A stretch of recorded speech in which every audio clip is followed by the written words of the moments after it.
কয়েকদিন আগে বায়তুল মোকাররম মসজিদের সামনে জামাত এবং শিবির একটি প্রোগ্রাম করেছে। সেখান থেকে জামাতের এমপি শফিকুল ইসলাম মাসুদ সাহেব তিনি বড় ধরনের ইতিহাস বিকৃতি করেছেন, যে ইতিহাস বিকৃতির জন্য আমাদের এনসিপির বন্ধুরা আজকে প্রতিবাদ জানিয়েছে। দেখেন, তিনি বলেছেন যে জুলাই গণ অভ্যুত্থানের প্রকৃত মাস্টারমাইন্ড জামাত এবং শিবির, এবং সেটা সমস্ত গণমাধ্যমে এসেছে। এনসিপির পক্ষ থেকে এই বিষয়ে কোনো প্রতিবাদ জানানো হয়নি। অতীতে আমরা দেখেছি যে সময় এনসিপির সাথে জামাতের জোট ছিল না, সেই সময় তারা সব সময় জামাতের সমালোচনা করেছে, প্রতিবাদ জানিয়েছে। এখন আমার প্রশ্ন হলো, এই যে জুলাই মাসে জামাত এবং শিবির দাবি করলো যে তারা জুলাইয়ের মাস্টারমাইন্ড, তো যে উত্তর আপনি চেয়েছিলেন আই থিংক উত্তরটা পেয়েছে যে কারা জুলাইকে কুক্ষিগত করছে। ধন্যবাদ, অসংখ্য ধন্যবাদ।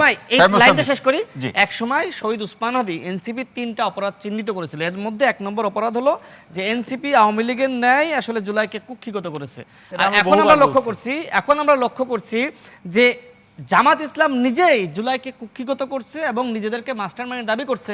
তার মানে কি, শহীদ উসমান হাদি তিনি বলেছেন এনসিপির দোষ দিয়েছেন, তাই না? এখন আবার জামাত শিবির নিজেরা মাস্টারমাইন্ড দাবি করছে, কুক্ষিগত করছে।